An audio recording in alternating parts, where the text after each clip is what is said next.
You look like a pussy, so you're going to do it. And there's going to be loads of noise. We'll be cheering, clapping for you first. Don't talk, don't heckle, stay off your phones. We're going to have a fucking good time tonight. Energy up, make some noise, Jacob. Everybody else, please welcome Troy Orchard!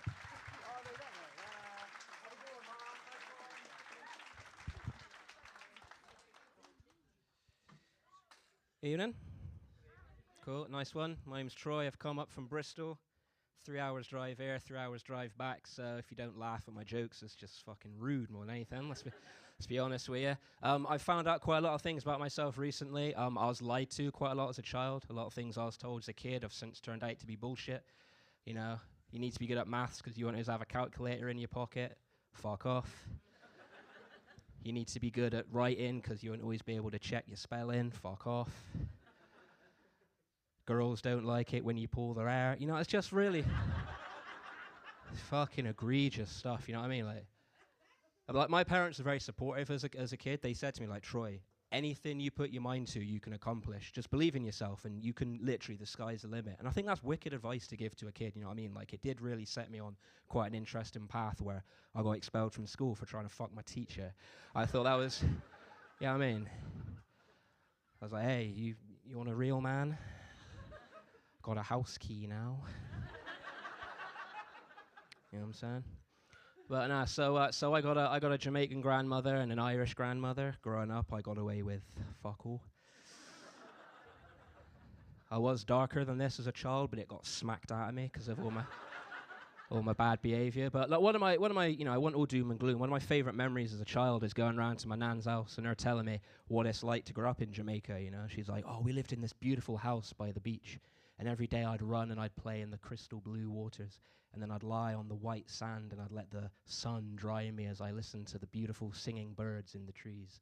You know, and like all of this in her almost musical Jamaican accent. And like I loved hearing those stories, I really did. And I'd always ask her, tell me another one, Nan, tell me another one, Nan.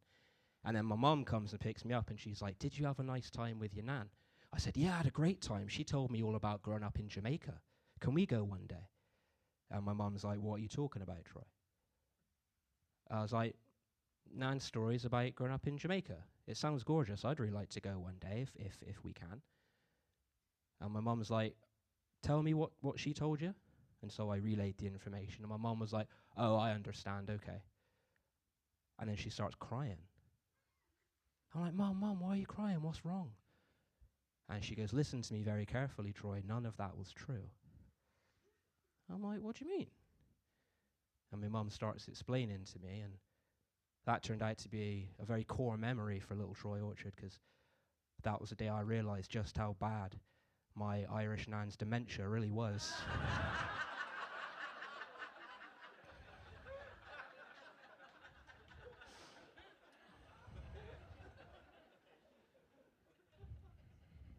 I do like opening with that joke, because give you all an idea of how little of a fuck I give. But nah, childhood was quite interesting for me growing up in Bristol. Obviously, I don't know what you folks maybe know about Bristol. Very, very historically tense relationship between the black and the white communities. And even me as a light-skinned fella, I still couldn't escape all of it, you know what I mean? Sometimes the police would stop me and they'd pin me up against the wall and they'd be like, mate, have you seen any black men in the area? And I'm like, I'm sure I don't know what you mean, sir. But you know, like, one of the only people in this room, maybe the entire world, who has played the race card and used white privilege in the same argument, you know what I mean? Like, fucking full on. But now, like, I mean, I do get stereotyped quite a lot living in Bristol, like, you know what I mean? Like, I do a lot of running, unfortunately, because I match the description. And I was talking to this woman once, and she was like, do you mind me asking what your background is? I said, I'm mixed race. And she was like, is it true what they say about you boys? Wink, wink. I was like, yeah, I can't read out loud. And she's like, nah, is it true what they say about you boys? Wink, wink. I'm like, yeah, I'm going to knock you up and do a runner.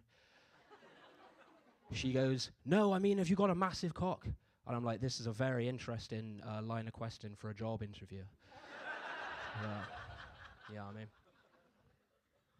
And people assume I'm good at basketball as well. Oh, you're 6'3", you're mixed race, you must be good at basketball. No, I'm shit at basketball. Keep tripping over me massive cock.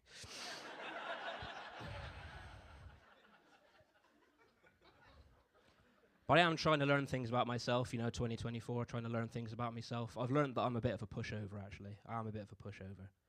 Like, I know I look like a fucking unit, but I am a pushover. I got this cat, right? He's a rescue cat. You guys know what that means?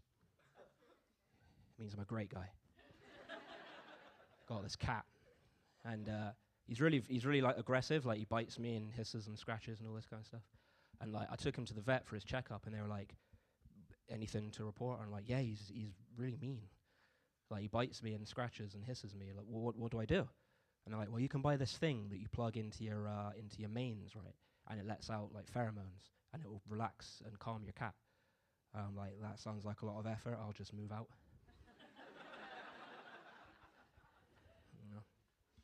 Really big advocate for mental health. I myself have been living with depression and anxiety for about 5 years. This is fine because I'm fucked up on prescription drugs.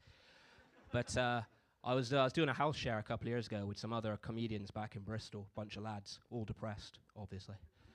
And I was like, look, lads, I'm going to be the one that says it, okay? Cards on the table. In this house, there is no stigma for men's mental health, right? If you're having a bad day, just say. You need to get something off your chest, just say. In this house, men's mental health is going to be treated as seriously as any other kind of illness. And they were like, right on, mate. Thanks, Troy. I needed to hear that. And I was like, remember, the most important thing about living with mental health is trying to find the positives in every day, even if it's just something small, right? Just try and take whatever win you can every day. They said, thanks, Troy. But I hadn't finished, right? I was like, because me, for example, right? Let's say I come home from work. One of you lads has done something very, very drastic. You have my word as a man. I will take you by the hand, and I will put it down the front of your trousers. And then I will call an ambulance. Because living with depression is all about finding the joy in small moments, right? And that would be mine. Your mum thinking you died of a strangle wank.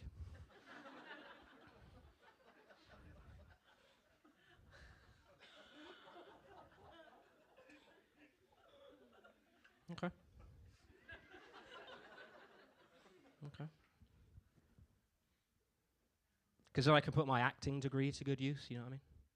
Try to give my statement to the paramedic with a straight face. Oh, come in. Please come in. Do you want a cup of tea? Sorry, I'm just still in shock, Oh, do you mind if I thank you?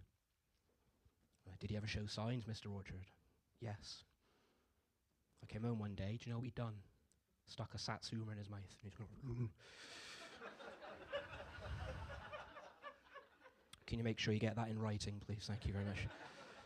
But no. I'm really big on nostalgia. I love reminiscing about, childhood and stuff, mainly because my adult life is so fucking shit.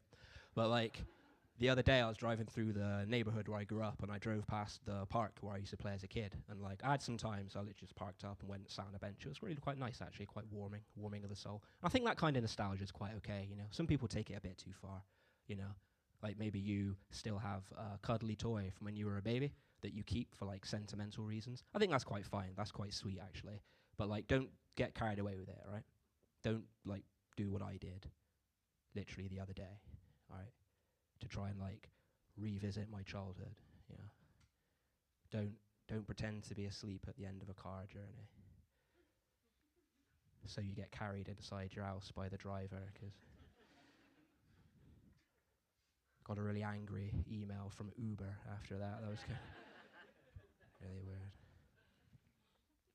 No, I was quite a well-behaved kid. I did get expelled from school, obviously, for trying to fuck me teacher, but also got expelled from our local church, raised Catholic. Got expelled from our church. They said, you got radical views, Troy.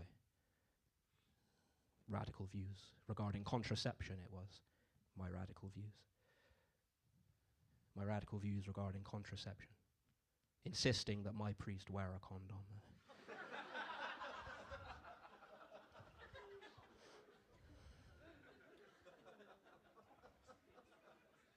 It's the first joke I ever wrote for stand-up comedy. I was 10 years old. I was shagging me priest at the time. No, but I did, when I was a little boy, basically, when my parents split up, I was like, oh, I'm the man of the house now. I've got to, I've got to step up. And so I was looking around my room, and I had all these old cuddly toys and books and stuff, and I was like, these are for kids. And I said to my mum, I was like, can I get rid of these? Can I give them to the children's hospital? And she was like, yes, of course. And so I go down to the children's hospital with this bin bag full of cuddly toys and books, and I say, these are for the sick children. And the lady's like, thank you very much, that's very kind of you. I said, can I ask you a question? She goes, yes, of course. I say, are any of these children going to die? She goes, since you asked, yes, some of them will die. I said, thank you for your honesty. Can you make sure I get these back afterwards? Cheers, guys. That was a lot of fun. Enjoy the rest of your night. I've been Troy Orchard. Bye-bye. Good stuff, man. Troy Orchard, everybody.